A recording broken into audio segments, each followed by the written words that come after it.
Petey, Ryland. Welcome to the Petey Performance Podcast, and a happy Independence Day as well to you. Yeah, appreciate it. Obviously the July 4th here, so I have a day off, had an open schedule, and awesome to be able to jump on. It's actually, as well as being Independence Day in the States, more importantly, it's my dad's birthday today. So I'll give him a bit of a shout out there. Literally born on the 4th of July. He's not a big Bruce Springsteen fan, but I don't know why, given that he's born on the 4th of July.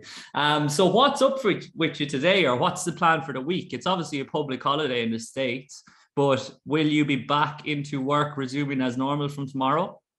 Yeah, so we just have the day off, give us a little 3-day weekend, little family barbecue. The neighbors who have some kids, and I have kids, and they kind of play in the backyard and this and that. We'll just kind of pool some resources, go in the backyard where they all join, eat some food, relax, watch some fireworks. Nothing major, but well relaxing. Deadly. So would you mind explaining to our listeners your current role? And you're clearly very passionate about what you do. So I'm going to also ask you, what makes you so passionate about what you do, and why are you so passionate about it? Yeah, so by title, I am Senior Manager of Education and Training at USA Football. We are the sports national governing body for youth and amateur participation here in the States. So like, all of our sports here, there is a national governing body. We're not as popular as obviously the NGBs for the Olympic sports, with football not being an Olympic sport, and with the popularity of college and NFL football, most of the passion and eyes and knowledge go to those sports. And something that is normally pretty interesting, at least in my travels going overseas, is that our professional and our collegiate leagues here in the States are independent of the NGBs. So like NCAA basketball or the NBA, they have partnerships and they work together on growth programs with USA basketball, but there's not any direct oversight or any direct linkage like we would have maybe with the RFU or something of that nature. So they're very independent. We work mostly in the youth and high school space. Like I said, that kind of true youth and amateur development aspect. We are the U.S. Olympic and Paralympic Committee's recognized NGB, so that if we were to get to the Olympics, we would be the provider of said national team. So we operate in this unique space where we're kind of working back and forth between, professional leagues, working with colleges and high schools, looking at what are the issues, working with the USOPC on initiatives for growth and long-term athlete development and all that kind of good stuff. And as we mentioned, my role is education and training. So turned into a coach developer by trade now. Originally, I was a coach myself, and then we work our curriculum and our curriculum delivery. So my great colleagues in my department and myself, we'll look at what sort of curriculum do we need to maybe update and address, what new things are on the horizon that we need to be aware of, or we might want to add to coaching curriculums and provide for coaches. We'll kind of find subject matter experts. If it's not, in our wheelhouse, we'll create a curriculum, we'll create a platform. So whether that's going to be maybe an online module, maybe it's going to be an in-person event, maybe it's just going to be some PDF resources and, a little kind of 7-page pamphlet or booklet. We'll create that and then deliver it. And I serve as our lead clinician, which sounds incredibly ridiculously boastful, but it's just kind of my job. So I travel a lot and will present a lot of our in-person training events. And then I have responsibilities for training our coach educators so that obviously we can have a larger spread and cover the country.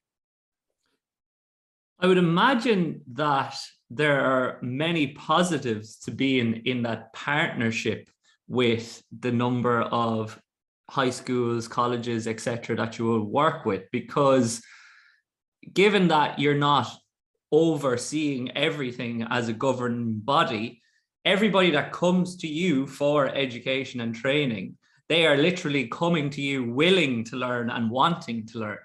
So you don't really need to go in and kind of convince them into your argument, or into your or try and put your perspectives on them, because they're already basically, in business you'd call them a hot lead, I would say. They're coming to you and they're like, what should I be doing? How can we improve our process? Yeah, so some yes, and then on the real boots on the ground level, a little bit no. So Okay. we are an opt-in kind of Situate program where there's no mandates, and we don't run any championships or any competitions. So like, you don't have to be USA football certified to compete anywhere. What happens is leagues, organizations, school districts, however it's broken up, somebody will say, we want to use USA football's coach education on this topic, or our level 1 base cert, or we want to do one of these advanced things. And so those people are highly motivated, right? A lot of them have done their homework. They've tried to pick us. They think we have good stuff. They really want to use it. So when you get to the administrative level, they're all in. They've done their research. They've decided that they want their coaches and the people under their charge to go through this program. Most of now the boots on the ground coaches will be, very receptive and very into it. But there are some coaches, like every sport, right? Like every situation, where they go, I'm just doing this because I have to check my box to be able to go coach. I have to get my certification. I have to get my X. And this could be, I don't know, a safety standard for a tradesman. It could be a coaching thing. It could be strength and conditioning, right? There's always those people that are just doing it because they have to tick the box to be able to get out there on the field or be legal and do it. So there's a bell curve like everything. And so it's just kind of the nature of the beast. But overall, we do have really positive receptions, at least in my experience, and people are eager to learn and better themselves. And in your delivery of the different programs to the coaches, obviously you have a background in both coaching, as you said, and coaching strength and conditioning, as well as playing and actually participating in the sport at a high level. So in your delivery of these programs, are you going through, say, different aspects of conditioning, different aspects of strength, different aspects of the technical and tactical aspects of the game and how to train them? Or is it all of the above? Or what would you find yourself coming back to again and again? Yeah, so it's all of the above, just because of the diversity of the programs. So for instance, like our level 1 coach certification, which is, the base certification to be out on the field overseeing kids, that's going to be mostly health and safety, kind of those coaching 101 kind of stuff. Don't be a jackwagon, be a positive leader, role modeling, anti-abuse stuff, so that kind of material. We have advanced technical courses, which are pretty popular. I work a lot in the tackle space. So like that would be a very technical, heavy course on sports skill. And then recently, really since COVID, we had launched what we called our Prep for Contact curriculum. And I think through no benefit or foresight, all of a sudden everyone was locked in with COVID, and body weights and crawls and rolling and tumbling was like the only thing people could do. And it got fairly popular. And that would be much more obviously like S&C themed, as far as using these types of activities, exercises, and stimulus to prepare athletes for the training demands that are to come. It's actually one of the things that I like most about my job, is that there is this great diversity. Sometimes you're consulting with an NFL team, sometimes you're working with a U10, coach on anti-abuse and treatment of concussion awareness, heat and hydration strategies for the thing. It's always different. It's always challenging. Sometimes it's very technical, sometimes it's philosophical of values of coaching. That keeps at least me from getting bored or burning out. And so I enjoy that. But yeah, I can be all over the map. Might be a difficult question to ask you, which you are enjoying delivering the most, or which you enjoy delivering the most. So I might ask you, which are you enjoying to deliver the most at this present moment in time, and why? Yeah.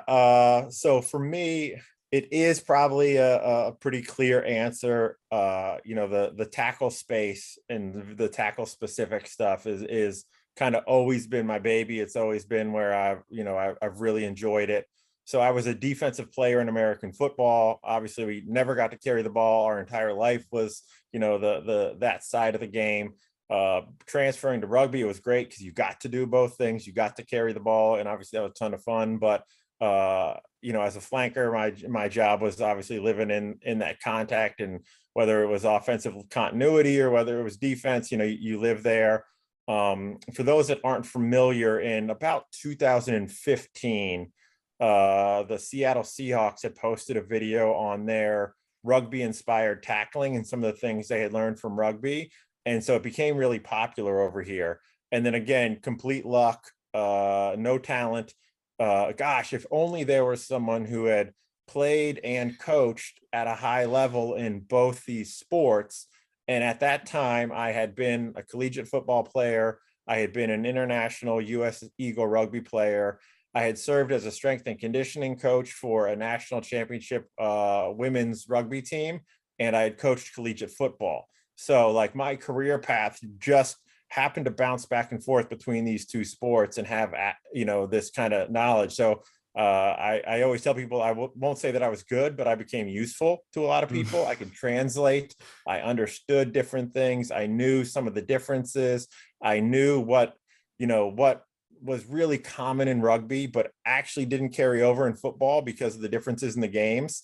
I knew what was really good, and people were like, "Oh, we want to learn this stuff," and I had some connections where it was like, "Well, you could learn it from your local club guy, or you could learn it from world-class professional coaches." And so we were able to kind of do some things in that space, and I just really enjoy that aspect and that area of the games that I work with, even other games that aren't involved with, but the tackling is a part of. It's just something that's always grabbed my attention. So that's kind of my baby. The other stuff does keep you fresh. It breaks things up. It allows you, that kind of generalist to specialist idea, to see things in new, unique manners, to work with new coaches, develop new ideas. But I'll probably always come back to tackle stuff. So what you're saying is you are the stereotypical linebacker / flanker. You just love tackling people. You've always loved tackling people, and you love teaching people how to tackle people better. I joke about this, but if you think about, the collegiate sports system here in the United States, from the time I was 18 years old and went to college and then till now, the only thing I have ever done professionally is tackle someone or teach people to tackle someone. And so for whatever that's worth, that's been my life path. And that shows why you're so you just have such an incredible understanding of how to tackle effectively, how to improve in the nuanced areas of the tackle, and how to identify a good tackle and a successful tackle from an unsuccessful one. Whilst you also have a very broad kind of perspective of it. You're not very in one box. This is how we do it. This is the only way we do it. You do seem to understand that it's going to be different for everybody. So I think in rugby now is my perspective, obviously being from Ireland, that's where I've learned. And everybody, when you're growing up in rugby, is taught to tackle everybody the exact same. So what are some of the common misconceptions that you see in the coaching of the tackle in rugby that probably need to change in the next few years? Yeah, so I do think, to your point, that wide grasp. So obviously the tackle could be seen as a technical aspect. The S&C background, motor learning, skill acquisition, biomechanics, obviously that's helped shape my views. And then in my more advanced years in this job, being trained as a coach educator, and you get into cueing and drill design and all that kind of stuff, it all kind of comes together and shapes a different view. So I think one of the big things that's going around right now is with the new law changes and the red cards and the yellow cards, there's sometimes a knee-jerk reaction that just says, well, why don't we just go back to tackling low, right? Everyone just tackle low. Let's avoid this situation. And I always look at tactically, if we're being honest with ourselves, there is clearly a time and a place for both tackles, right? So I'm going to tackle high or upper body. I'm going to target the ball. And I think we use, like political conversations, right? We jump to the far ends of it. Oh, they're just so worried about the offload. Oh, if we tackle low, it's going to be all offloads. Sometimes there's like a much more mellow, simple answer that, like, if we're outnumbered, if we're in scramble defense, if we're struggling, like, there's a time and a place to tie things up and try to slow it down just to reset the line, right? We're not looking at anything else other than tie up the ball, choke it up, don't go down early, by 3 seconds for us to get back in order because we're in a complete scramble situation. There's times where we have the numeric advantage. We're putting pressure on. The low chop tackle, axe tackle, whatever you want to call it, is clearly the best option. Put the ball on the ground. Let's compete for it. Let's go. So I think it's a knee jerk to just say we should do one thing or the other. I think if you've watched the game, like truly watched the game, it's probably a fair statement to say that there's like 3 or 4 different tackle types that get made every game. And, the reason is, like, the other guy's playing for a reason. The other guy's starting for a reason. Like, their job is to make your life miserable. They're probably not going to give you the clean thing that you want all the time. And even the best trained players, the old, we're going to out execute them and that kind of thing. The best trained players with the best support systems, handpicked and given giant contracts, nobody has ever had 100% game of the tackle that we want to make all the time. So at some point, I think, and this is a line I stole from Richie Gray, who's obviously been a big influence, is you have to train what does happen, not what you want to happen. There's this point where if you've watched enough film, you've followed the game long enough, you go, okay, my guys are going to need to chop tackle and they're going to need to choke tackle. They're going to have to be able to go low and be able to go high. You know what I mean? We're going to have to be able to make some chase tackles when we don't have body position to generate leg drive, and we are either going to have to drag finish, or we're going to roll finish, or we're going to be in some compromised situation. We're going to be in a situation where we have an opportunity for that more front on knockback tackle. We can get them on the back foot. We can pile in, turn ball over, and I have to be able to win that absolute power 1v1 situation. So, there's a time for technique. There's a time for power and force and kind of go after it. There's a time to go high. There's time to go low. Now, that said, we want to make sure players are technically capable, especially from a safety standpoint, in all of those situations. And then, to me, the big area of growth is the recognition of, in which situation might this be the best tackle. Now, if I make the non-best tackle, and hopefully we line up and we can, go again, and we still, live through without any major punishment on the scoreboard. But there's definitely a lot of great growth and learning and thought process around situational identification of, hey, I'm going to go low. Hey, I'm going to stay high and try to tie it up.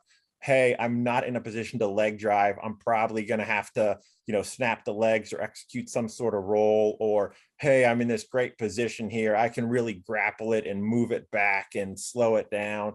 And so, just like we would talk about an attacker, run, pass, catch, or sorry, run, kick, pass. What's my best option? Sometimes defensively, there's situations like that we can identify and help us. So I think that's kind of the big thing that, and again, just because of the new law changes, where there's some knee-jerk reactions where we go, we probably need to live somewhere in the middle with multiple tackles, front, side, angle, behind, multiple finishes. And then once we've taught those basics, really start to get into the identification, decision-making, and that'll lead to, quote, great, defensive players and great defensive systems. So do you believe currently that younger athletes, youth athletes in a rugby setting are exposed enough to the 4 different type of tackles that you're talking about in a more closed setting and taught the principles around them? Or do you think a lot of the time they're taught maybe 1 to 2 of those different tackles, and then they're thrown into chaotic environments and expected to be able to perform all 4 of them without that exposure? So in my experience, again, this is going to be broad brushstrokes, so Mhm. nobody get offended or anything. You know, most people are going to select, the tackles that they teach, right? And they're going to do a pretty good job with the technical side. I do think the decision-making training, is probably where most coaches could continue to do some development and expanding. So to your point, we're really working hard on the technical model, and we're talking about some, hey, we're outnumbered here, we're numbered up here, we're, on the front foot here, we're on the back foot here. And then we go into the game, and like to your point, it's complete chaos. And we're going, whoa, whoa, whoa. So those middle ground decision-making drills, kind of, those pressure situation, small sided maybe, so that we're moving some of the stimulus and it's manageable, but also enough realism and enough kind of debrief situations where we can talk about, did we make the right decision? Hey, technique was great, like, but what else could we have done there? I think that's probably an area we could show a little more growth.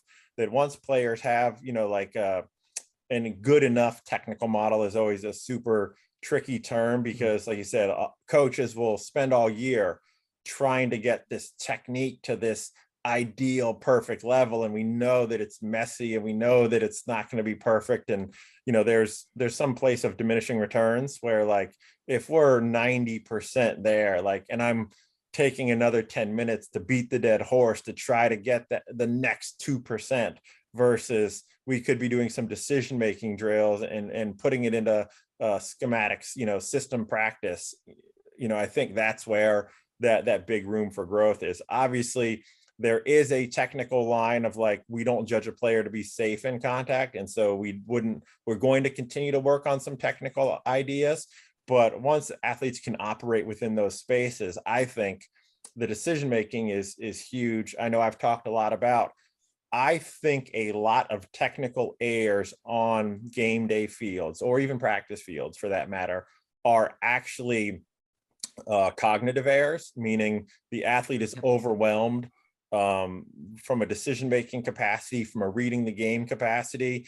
And you see a couple things, like, an athlete may go into a situation and they're kind of unsure, we'll say, of which tackle type they're going to use. The decision-making is slowed down. So then they get caught kind of in no man's land, and they have a poor outcome. They miss the tackle because their body position is terrible, or they process what's happening just a second late.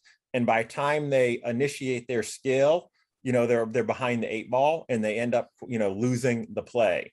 So sometimes technical errors aren't purely technical. It's, if I didn't pull the trigger in time because I was frazzled by reading what's in front of me, by time I tried to make the tackle, the guy was already on my outside edge and it was too late. Well, is that a technical error, or is that a decision-making game reading error? And so I think that aspect gets a lot of people. And so once they have those technical models, we need to make sure that they can do it in time with the game. And doing it in time with the game has a huge cognitive aspect of reading, seeing, processing. And again, like, attack coach's entire job is to confuse you and make your life difficult. So your read is probably not going to be clean. Like, it shouldn't be easy if you're playing at a high level. And so you need those experience saying, okay, process, see, identify, pull the trigger, and execute this skill. That time rush and that cognitive aspect, I think, leads to quite a bit of the what on surface appears to be technical errors. Okay. For our Irish listeners, the translation of losing the play means you end up on your arse. Or you missed it, or you've missed the tackle. Yeah. You've given up a line break. Something bad has happened. You lost the moment. Yeah, exactly. But it sounds like, from what you're saying there, we tend to skip a part of the spectrum from closed to open in terms of teaching. And the drills that we're missing out are not entirely closed, working specifically on technique, but they're not completely open as well. And what we're expecting athletes to do is we're teaching the technical and the principles, but then we're exposing them to too much chaos too early, whereby they have not had that repeated exposure to a reduced amount of chaos or openness, that they have become proficient enough in selecting the right tackle. So then when they get to that stage, they're like a deer in the headlights, as we say, and they can't select the right tackle because it hasn't been progressive. Yeah, a term I use quite a bit is stress inoculation. Yes. And so I think sometimes we have to find the right amount of stress. I won't say famous, but one of the things I say quite often is that as a sport coach, you're just a stress manager, and that comes from the S&C realm. But I think it holds true for the sport coaching aspect, where you have one of those old radio dials and you're just cranking up the stress and the chaos, and you're turning it down as needed. And you're going up and down the ramps, and you're trying to meet the athletes where they are in their ability levels. So sometimes we have to crank up the stress and chaos and see, does the technique have stability? Will it hold, with all this new stuff going on? And then for that decision-making aspect, it's like going from a 1v1 to a 3v2 situation, there's a whole lot more moving parts. And so that is a big challenge, and there's some stress inoculation and some comfort that can be built there, which is much easier than jumping to all right, we've done all the technical work, we've done our catch pass, we've done our go to ground and clear out work, we've done our tackle work. All right, now we're gonna play our 15 versus 15. And you go, whoa, that's a big jump. You know what I mean? And so I think, like you said, that middle ground, that stress inoculation, and maybe more importantly, finding the right amount of stress, being that stress manager and saying, okay, this group, they're doing really well in this, I don't know, 4v4 in the 15-meter channel. Let's open up the channel. Let's add an extra body. Let's do something to keep building it up and start to allow that decision-making, information processing, seeing more of what's in front of them. And, as we say, that skill stabilization. Are they doing things in a manner that is, when it comes to technique, yes, there's some wiggle room, but there's also some general principles after 100 years that we think are pretty well aligned with positive outcomes. Are they managing to hit those KPIs within this dynamic framework? And when people hear this, sport coaches maybe who aren't familiar with the strength and conditioning terminology, they'll think, oh, progressing, that sounds really complicated. But progressing a drill can be really, really remedial, really basic. And something that springs to mind for me is, and I have seen you sharing a bit about it in the last few weeks, are in rugby, bag drills are very, very common. But I remember when I was younger, we would hit the bags, and we would hit the bags coming on to us, and we would hit the bags when they're static. And then we'd move from the bag to tackling a person who doesn't want to be tackled. I've seen you sharing recently how beneficial it can be to have a dynamic bag drill where the carrier of the bag is simply just moving their feet or trying, albeit pretty, not too difficultly or not too hard, to not get tackled, but they're at least a moving target. So the person that, or the tackler, is having to read from their feet where they're going and then time their tackle and still execute the key principles or the KPIs that you just talked about. So that is progressing to a more open environment, even though people wouldn't think it is, I suppose. And it's simple things like that you should be doing at the start, really, isn't it? Yeah, you're spot on. Like I said, it doesn't have to be overly complicated. Is it progressively more challenging? And do those challenges kind of abide by some of the base principles, right? Is the opponent more evasive? Okay, right. That's one of the key things, right? Every attack coach will talk about wiggle, getting to the edge, winning. Okay, well, if that's what you expect your opponent to do, we need to start layering that into the drill. To your point on the bag stuff, if we want to reduce collision load on the player for health and safety or freshness reasons, great. That doesn't mean the drill has to be what we would call sterile. There can still be some dynamics, some movement. And again, we know that ball carriers are going to change their line, they're going to wiggle, they're going to try to get to, so let's do that. Let's make the bag drill. Again, the purpose of the bag drill is to reduce collision load, not to reduce realism. And so can we find some middle ground in that aspect? Or the same thing, like we may do a player to player drill.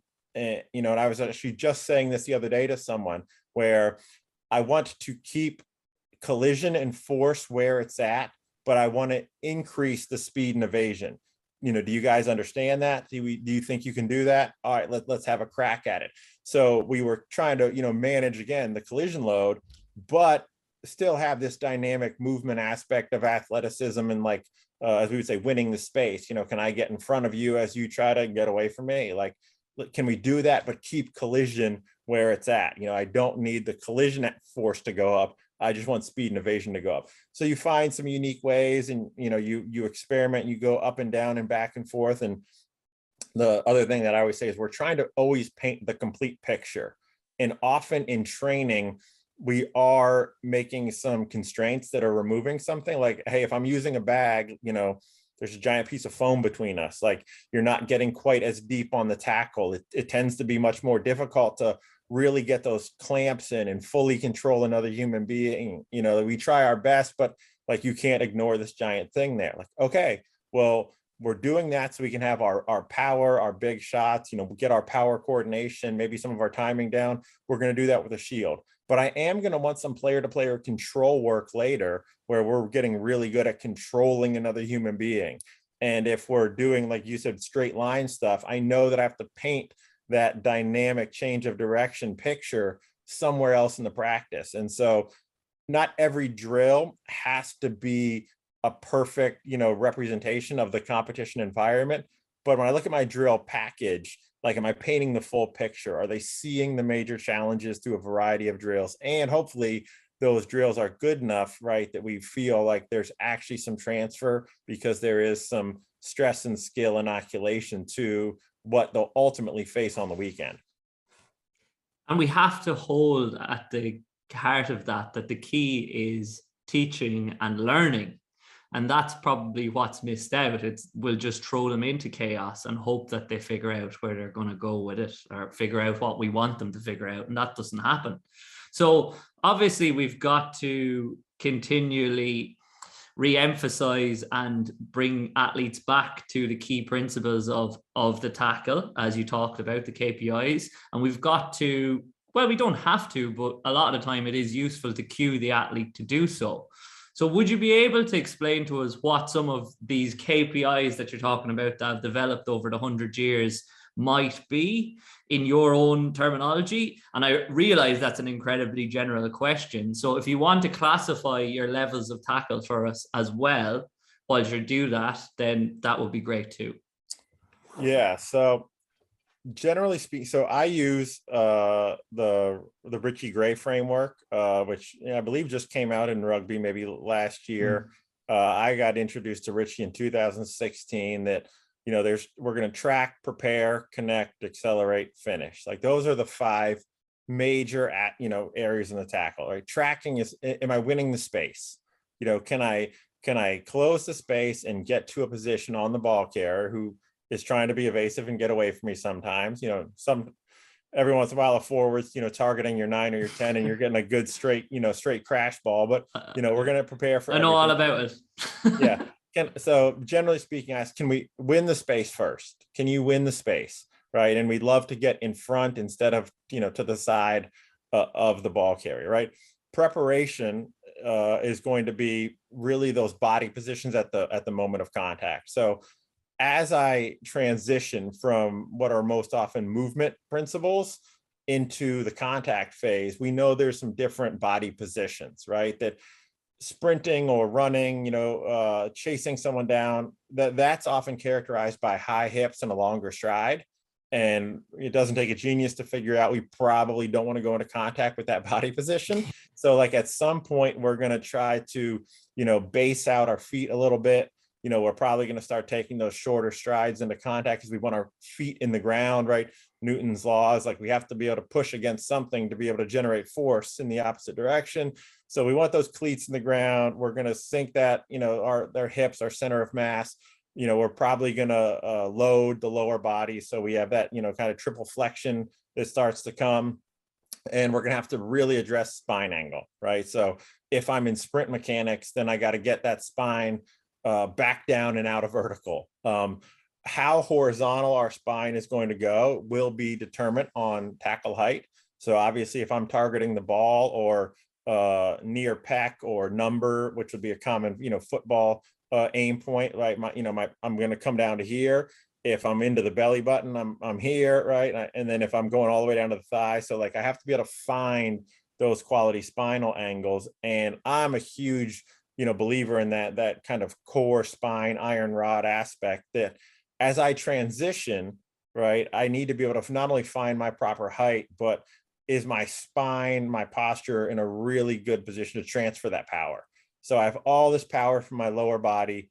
My shoulder's ultimately going to be my contact point. And that means that whole area between my shoulder and my lower body has to transfer that power. So when I come to balance, when I hit that preparation phase, if my spine is turned, twisted, if I'm laterally flexed, if I'm arched, if I'm, over extended, right, I'm just going to leak all that power. So, we're big on, can we hit those good positions off of movement? And that's kind of the preparation phase.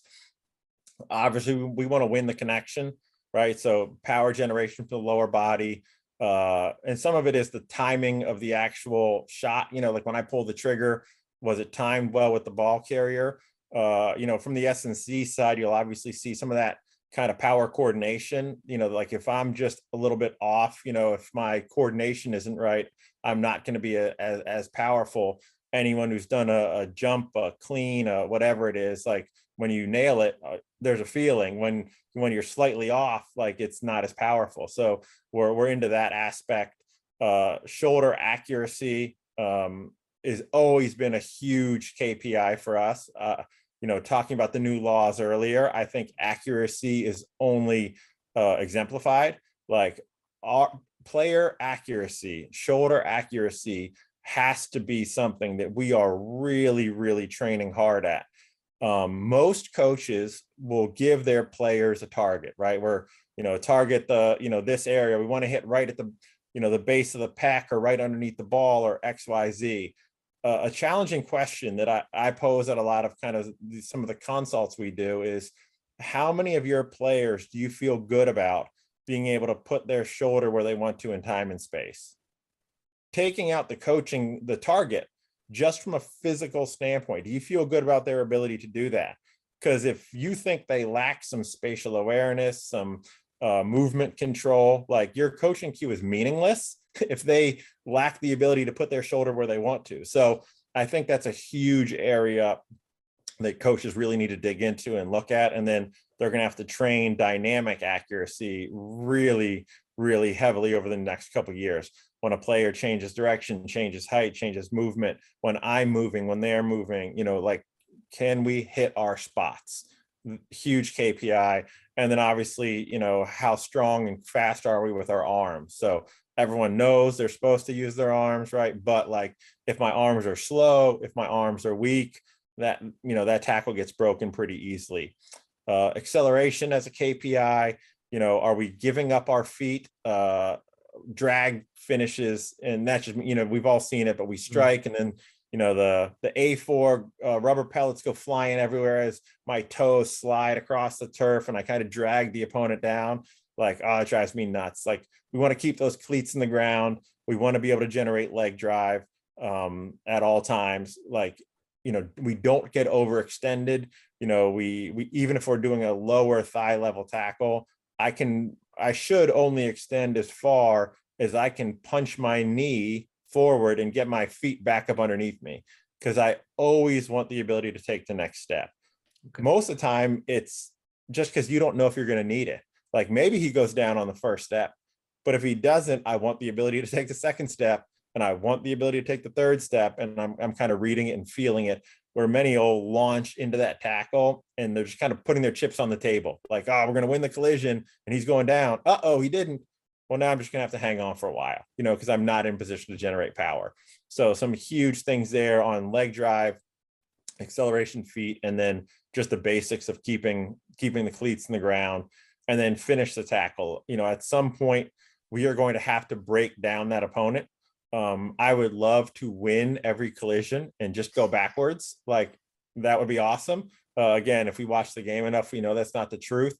So whether that is, clamping the knees, whether that's separating the legs on kind of a, the old knee lift, knee pick style, whether that's the upper body grapple aspect of twisting, bending, kind of ruining your posture, rendering you weak. Like, at some point I have to have ways to break you down and finish the tackle. And then obviously a whole bunch of stuff, we'd like to land on top. We'd like to, be on the right side. We'd like to be in a position to get up quickly and challenge for the ball, or to, blast through on that counter ruck. So how you finish is a huge aspect. And there's kind of two aspects. I think one, do the job first. How are you breaking down the opponent, right? So how is my grapple strength, and, am I targeting breaking down posture and, or, finding a knee, some sort of leg separation aspect to get you down? And then how am I landing, working on the ground to be able to re-enter play? So those would be the 5 big ones for me. And then a couple of the things that I think I see most often, that are maybe could be a little bit more worked on. Again, the transition from the track to the prepare, changing body positions. And as we do that, make sure spine is right, accuracy and arm usage on the connection, and then power, coordination, and timing. Giving up the feet too early, the ability to have leg drive if I need it. If I don't need it, great. And then, do I actually have the tools to break you down, or am I just so focused on winning the initial collision that, like, I get stuck in these stalemates and I don't know what to do? That was what I was just about to say or ask you, because from coaching at a youth level, what you all often see is the athletes worry about the track, prepare, and then they make the contact, and then they think, well, I've made contact over. So there's a lack of an emphasis on the drive and the finish. So what I wanted to ask you was, have you developed any specific ways or specific drills that you like to use to work specifically on the drive and the finish with the athletes? Is it going back to your grapple and your wrestling work? Is it actually just getting different grip strategies on the athlete at different positions? Because, as you said, it's not always going to be perfect when you go into the game. You're going to have to grab them in different ways. And I love that you said there are many different solutions to finish the tackle, because you would be taught when you're younger, just wrap the legs. That's the only way you can get them down to ground, is wrap the legs. Definitely in Ireland anyway, that's what you're told. But you actually said you can wrap the legs, but the other thing you can do is you can separate the legs completely. Yeah. So like the hook and handle, the knee pick, whatever you call it, was a technique that my brother, who was a All-American rugby player, was actually phenomenal at, and kind of probably stole from watching him, but picking that near side knee, so all of a sudden you get them on one leg. Well, they're really easy to take over when they're on one leg. So that knee pick can be a super valuable tool, or again, when we get the legs, the idea that we're going to try to collapse those knees together, it does work too. But the other thing is, it's also not necessarily easy, where sometimes you strike and you only get one leg. So are we working for the second leg? I have my hands around the legs, but am I actually bringing them together? Well, why would we want to bring them together? Again, we can go back to some of that biomechanics. If I narrow the base of support, it's much easier to get them to topple over. So if I can get their knees together, their feet together, their ankles together, like, they don't have power. If I strike a thigh, right, and I wrap your near leg, but you kind of have that kickstand out to the side with your far leg, you have this really big, strong base. Like, you're not going to quite go down. So to some of those finish things, again, with youth, as you were mentioning, we'll often start in pre-engaged positions. And again, this is just a simple way to limit total collision load. So we may start in pre-engaged positions, and we're going to do a finish battle where we would call it high force, no impact, right? There's no connection, so there's no collision.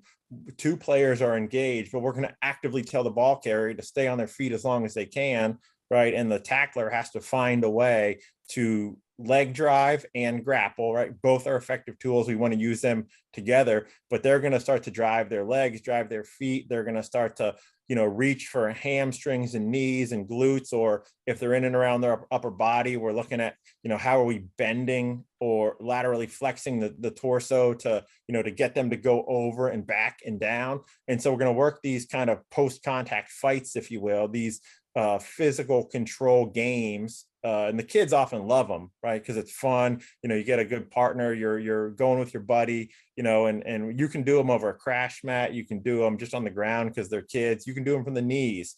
But we're going to say, hey, player A, you're the ball carrier. Your job is to fight to stay up as long as you can.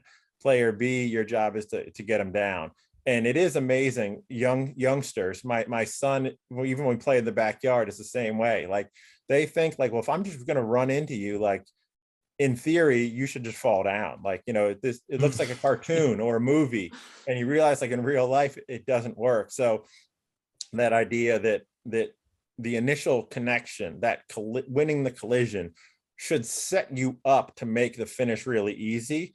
But I mean, like, outside of the highlights, the collision isn't what actually takes them down. And so 90% of the time, you're going to have to follow up with some leg drive and some grapple. So again, start on the knees, go to standing. We start pre-engaged to get really comfortable with that battle, that fight. And I think it's much easier to learn and feel some tools. Hey, what did you do there? What worked? Hey, you see how you got his knee there? Hey, when you pushed your head into his side and really squeezed, you were able to bend him over sideways, and he just toppled and went down pretty easy. Okay, great. Well, now you feel it. Now you understand what it's like in your own body. Now we're going to do the same thing, but we're going to do it from 1 foot away. So we're introducing a little bit of pop, and now you're trying to find those same feels in a more dynamic nature. Well, now we go to a meter, right? Now we go to, okay, the ball carrier is allowed to change lines. He can step one way or the other. So stress inoculation, as we talked about, we just build it up. But that's really where we start with it, is we want guys, as we say, calm and comfortable in contact. So that player to player fight before we move them to collision. And then we'll let them start doing, again, 1 foot, 1 meter. Then that 1 meter becomes not a straight line, but they're allowed to change lines. Then we go to 2 meters. Then as we build out, we start adding, second defender, second attacker, and all those sorts of situations. But I think players just need some exposure to that. And I hate to sound like that old grumpy guy, right? But I do think, right, there seems to be a lack of free play in today's society. I 100% believe there is a lack of rough and tumble play, where the things we probably did as kids, like someone is coming out on, and saying like, stop doing that now. You know what I mean? Kids wrestling, fighting, jumping off rocks and swing sets and falling and tumbling and rolling, and the full contact pickup games that we used to play in recess. There is no way a school is letting a bunch of kids go play, full contact 5-on-5, like for recess. And that was just every day for us, a little more litigious society. So I don't think kids get exposed to that quite as much. We parents growing up, keep your hands off your sibling, no wrestling in the house. Like, they just don't get that as much. So I do think we need to recreate some of that, just as a more general broad brushstroke. Because kids don't seem to have that as much. And so they may not have some of the natural understanding or tools that the previous generations did, just because we played differently and we were allowed to play differently. It's not the kids' fault, but like I said, we stop most of that rough and tumble stuff now before those kids get a chance to do it, unless it's in the sporting environment. And then what you see happen is youngsters show up to a sporting field, and realistically, the first time they're ever allowed in someone else's personal space is on the sporting field. And you got a guy like me or you saying like, do it with speed and power and enthusiasm. And he's like, whoa, whoa, whoa, like personal bubbles, hands to yourself. I didn't know we were allowed to, you know what I mean? Like, I've just never been there. And so I joke around that a lot of times when you're first teaching a block, a tackle in football, ruck, tackle in rugby, when you put young kids in the initial positions, there's a lot of giggling. Yeah. And it's because this isn't something they've done before. Being in their personal spaces and having, cheek to cheek, and I'm in near their rear end and all this, like, it's funny to them because it's new, it's slightly uncomfortable, it's a little awkward. And that's part of that stress inoculation process that is probably even more meaningful and needed today than it was 20 years ago.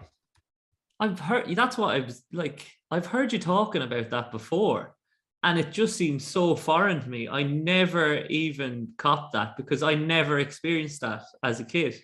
Because as you said, what we were exposed to was, even before we went into organized sports, it was run around, pull and drag out of each other, wrestle. So, and I'm probably so far removed from coaching that age level that just was a big shock to me that I heard that they're coming into a rugby practice or their first rugby training and they're reluctant to get involved in the rough and tumble because nowadays they're not used to it because just the way society is gone, I suppose. And what is funny about that is there seems to be a real emphasis and a push to move away and do less contact in youth training because they're worried about youth health and well-being and safety. But we probably shouldn't be moving away from doing less. It's probably more they need at the moment, at least in a more controlled environment. Yeah. So something that I always say is, like, a tackle drill is not a tackle drill is not a tackle drill. And so that can very much hold true with the contact as well. Like, and I know, so football here in the States, and I know rugby, like the new limit on contact minutes. And I totally understand minutes is the simplest way to operationalize these new rulings, right? It's just a very simple way operationally for us to do it. But if you think what 2 practices, right? Hey, we're going to do a 5-minute contact block. We're going to do a one-on-one tackle drill. I'm going to be very hypercritical of all the technique. There's 4 people in each line. So you have a 1-to-3 work to rest ratio. I'm cueing each and every rep. The total amount of contact you've had is X, right? Or we're going to go to a 5-minute contact drill. And I'm going to say, all right, we're going forwards only, 8 versus 8, in the 15-meter channel, no kicks, right? And we're going to play a 5-minute block of just 16 guys. And I remember doing this as a player, right? We used to call it murder ball is what we used to call it. Yep, 16 guys in the 15-meter channel, and it's all pick and goes and one off. And if you're lucky, you get an offload, and your 16 forwards just smash each other for a 5-minute block. Well, how much contact did you have then, right? So like, a minute is not a minute is not a minute, that, and then the drill is not a drill is not a drill. There's some great act drills, and there's some drills that probably are well above the ability of the athlete or are just like gratuitous contact for contact's sake, right? The old toughness, kind of stuff. So that's where the line gets a little tricky, right? Is that it's not all the same, but from an organizational standpoint, whether I'm World Rugby or whether I'm the local association here overseeing football, it is the cleanest and easiest for them, right, to be able to put these recommendations out. That said, I do think kids need way more rough and tumble play. That doesn't always have to be like the vision we see in our head, maybe, of like these one-on-one, like run it straight collision challenge. You know what I mean? Like, it doesn't always have to be that. And I think, again, where some of that nuance comes in, that if a parent thinks contact training is the old run it straight challenge, like, that's probably not something that they want to participate in. If a parent sees a coach starting with knee wrestling and working to standing wrestling, and then 1 foot bump into grapple to the ground, and then 1 meter, tackle drills. Like, wow, okay, I get it. You know what I mean? We're building this up. So I know for USA football, we the same thing we've talked a lot about that.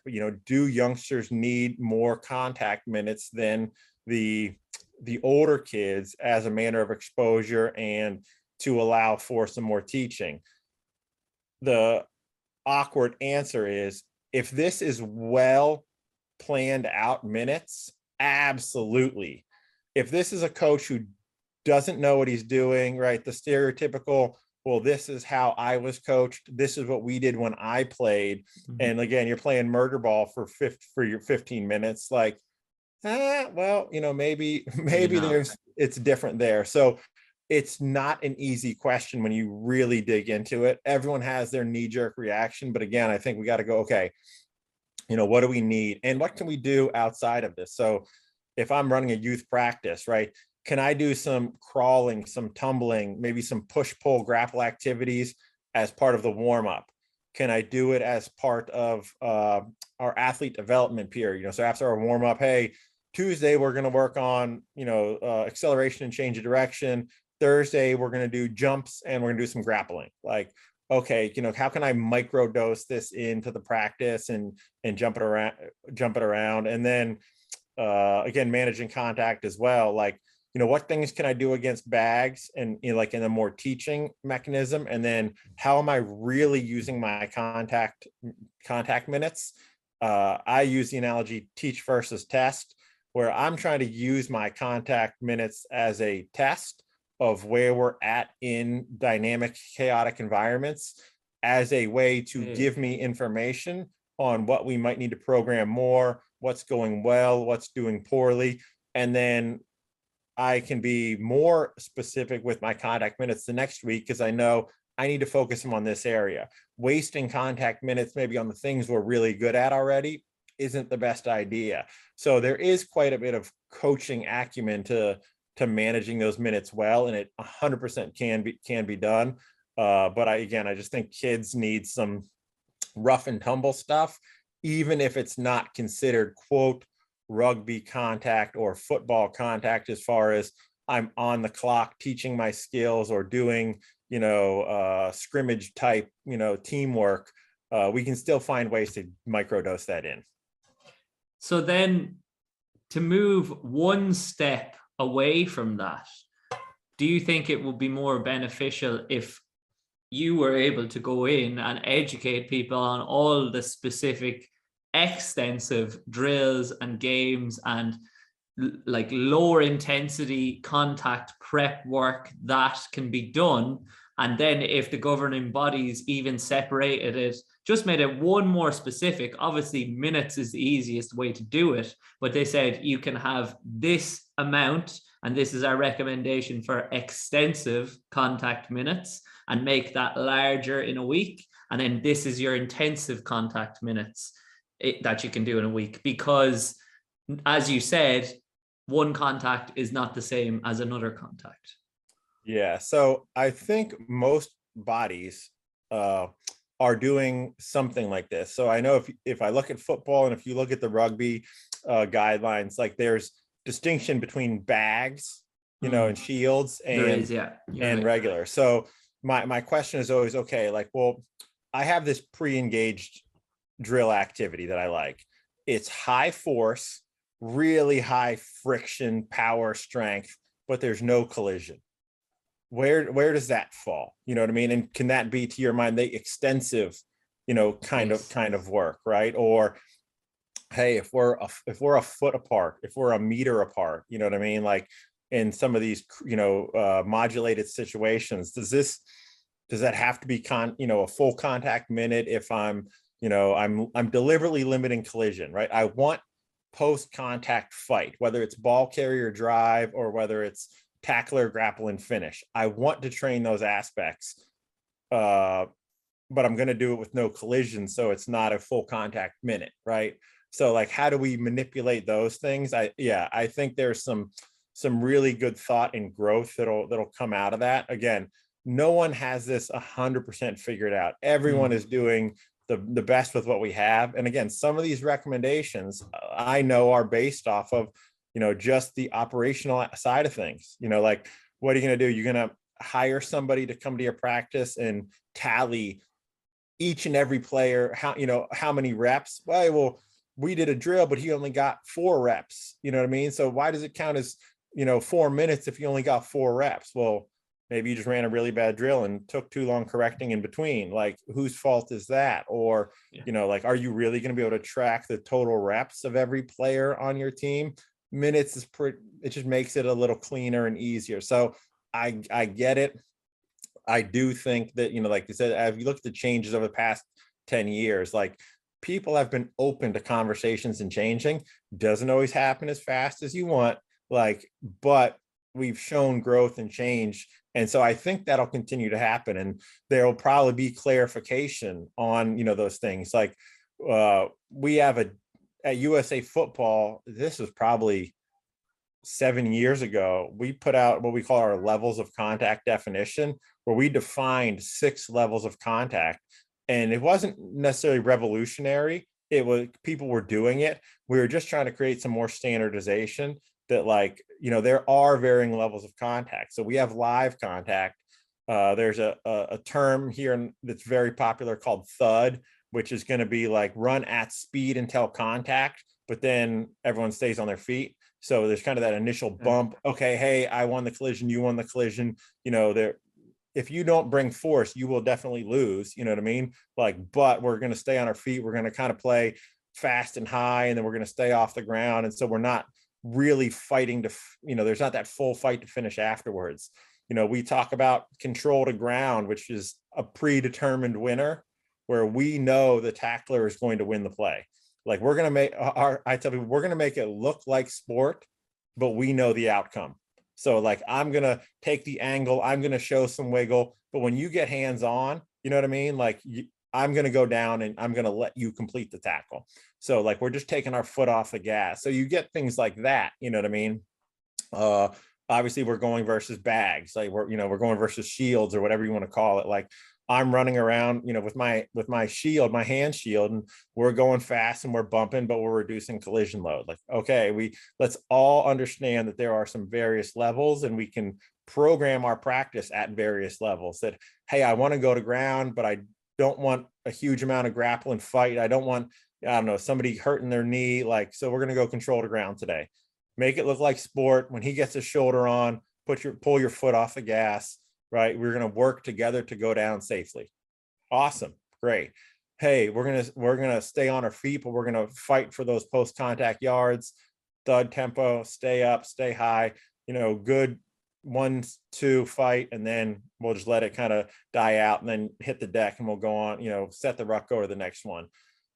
Things like that will continue to get clarified as far as, like, what counts as full contact minutes, what counts as, limited contact activities, what counts as non-contact activities. To your point, can there be extensive, physical work versus intensive contact? I'm excited to see where it'll go. Like I said, it's not perfect now. People will get mad and they want it to change quicker, but, like, there are really good people out there working on it and trying to solve it. It just sometimes takes time.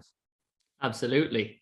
But if you were given the reins tomorrow morning, and obviously I've heard you speaking a lot about behavior change in the past and behavior change in the sport, as you just touched on with the last 10 years and the rule changes. If World Rugby came to you and said, Andy, we're going to allow you to implement one rule next year to enhance the safety of the game for youth participation and youth athletes, what would you implement? That's a very hard question now, I know. So take your time. Wow. What rule for the kids? So this is something that I've always thought about in American football. And again, I'm just kind of spitballing this. Now, kids sign up to play, right? And I totally understand that. Like, they don't want to just practice. and we have a lot of multi-sport kids, and you're going from season to season to season. But I've often wondered if, when you look at a lot of like the volunteer local sport kind of organization, like, is that 3-week preseason sufficient? You know what I mean? And so like, I've always looked at, how could we potentially extend the preseason? They don't want a professional length, ridiculous preseason, but the twice a week, 4-week hey, we've had 8 practices now before we're going into our first scrimmage. And you're like, man, are some of these kids ready? You know what I mean? So like, I'd love to see some more off season, either extending the preseason a bit and having like some really nice progressions. Like, hey, we're going to grapple. We're going to do prep for contact. While we're introducing skills versus bags only. Then week 2, right? So we have this nice 4 or 5 week progression, because I think coaches go to player contact really early because they're playing next week. That first game is hanging over their heads so badly. And so I'd love to see some of that, what you could do around there. I've always loved the idea of like some off-season kind of developmental pieces. As people know, Prep for Contact is a program that we do, crawl, tumble, grapple, like getting ready for the physical work that's to come. I'd love to see, like if you did that for, I don't know, once a week, twice a week for a month leading into camp, like would your first practice, you'd be able to get more work done? Would they be more accurate? Those kind of things. Obviously, we've talked a lot about learning the skills with youth, which is incredibly difficult. I also look at really long layoffs for the advanced athletes and skill degradation, right? The idea that like, well, he's a really good player. They know how to tackle. But if I haven't done it in 6 weeks, like, what do you think my technical accuracy is just from rust? Like I know what to do. I'm capable of doing it, but I don't know, take whatever exercise you want. If you haven't swung a golf club in 6 weeks, if you haven't attempted a power clean in 6 weeks, that first day back is normally pretty crap. And it's like, oh, we're not going to tackle for 6 to 8 weeks for whatever reason. And then we're like, all right, but you're talented. So like, let's pick it back up. You know what I mean? And so how do we address those skill degradation, kind of technical rust issues coming out of longer breaks and layoffs?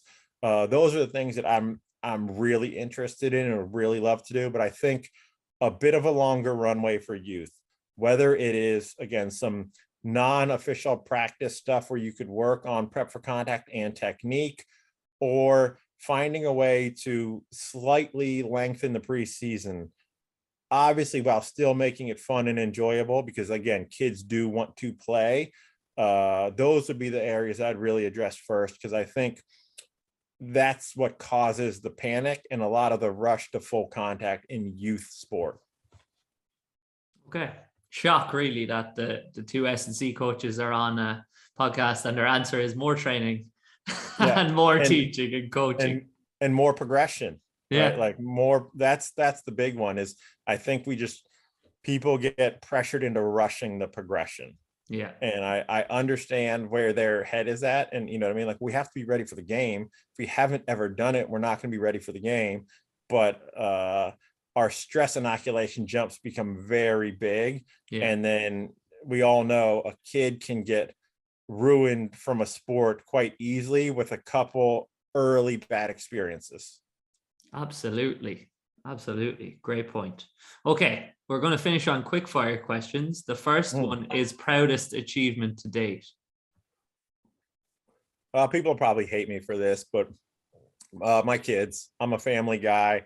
I got out of coaching, freely stated to everyone, because of the lifestyle, the long hours, the traveling, the film review, the scouting. I loved my coaching. I hated everything else. Like, it wasn't on the field coaching. And I come from a foster adoptive family of 9. So I always had a vision of the type of father I wanted to be. And I really knew that coaching, kind of that team level day to day, was not going to allow me to have that lifestyle.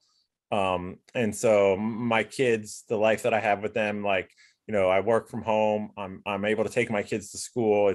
It's what I've always dreamed of. And so people probably, hate me for it. It's a little corny, but it really is who I am in my core. I absolutely think nobody's going to hate you for that, Andy. You're actually the second person, no, probably more actually, but I remember distinctly Kerr said the exact same thing. He had the same answer for me. Next one is favorite athlete of all time. Oh, none. One of my favorite lines of all times is, "I succeeded because I had no heroes." I remember thinking very clearly as a 15 or 16-year-old at a buddy's house, we're all watching sports together, eating pizza, being dudes, and they're like just gassing up the guy on TV that they're, oh, he's so amazing, he's so incredible. And in the back of my head, I was thinking, 4 years from now, I'm going to be playing against him. And that was my mindset. And I'm not saying it's right or it's wrong, but it's how, you know what I mean? Like when I saw great people, there was a little creep in the back of my head that wanted to crack, that wanted to know, like, if I was good enough. And so one of my favorite lines, I can't take credit for it, but I achieved because I had no heroes. I wanted to compete against them. And so I'll go with that as kind of the fake tough guy quote. But yeah, I believe like there's that little bit of competitor in you that even when you come off second best, you kind of want to know. That's deadly, man. That's a great quote. And like, it's not often heard. I've never heard that quote before. It's fantastic. But I will reframe it then, because I know that you're a big rugby fan and you love watching all the international tests. And I think I actually have an idea of who you're going to say, but is there any rugby players in particular that you're enjoying watching quite a lot at the moment? Oh gosh, at the moment, yeah. So I haven't sin the full game, but I thought last England tour, Courtney Laws, I thought was playing out of his skin. I really thought he stepped up. I remember watching the World Cup and thinking South Africa's 13 is really good. Like, but all the fancy guys everyone's talking about them. I think Lacanio Am is like just a ridiculous player. And I'm glad he's finally starting to get maybe some of the publicity. I think that that he's deserved,